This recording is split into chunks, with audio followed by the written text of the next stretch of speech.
Hi, my name is Erica. I'm a parent, and this is my 2-minute tip.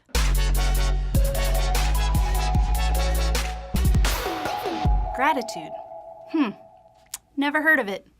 When my 6-year-old said that to me after giving careful thought to the word, I thought I was failing as a parent.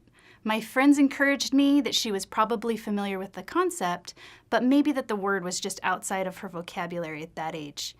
Either way, it made me think about what I was doing with her as well as my then teenage daughters to instill an attitude of gratitude in them. One thing I try to do is to intentionally talk through specific experiences they've had in the past, both good and bad.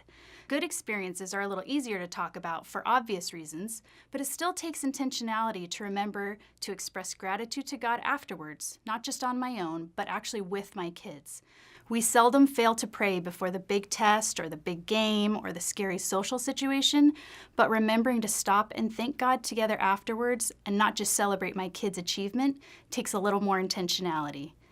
It can be a little harder to bring up the difficult or the bad experiences that my kids went through in the past, either because they don't want to go back to that place of emotional pain, or maybe I want to spare them of it. But I try to do it anyway. Depending on the experience, it might be the next day, months, or even years later, but I try to make sure that I revisit the trial they faced and how, in hindsight, we can together see something to be grateful for out of that experience.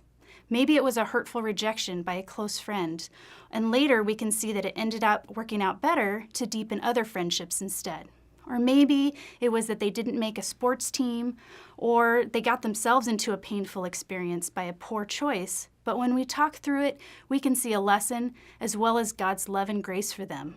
This builds their own legacy of God's faithfulness in their life, that they can be assured that He was with them, and that is something to be grateful for.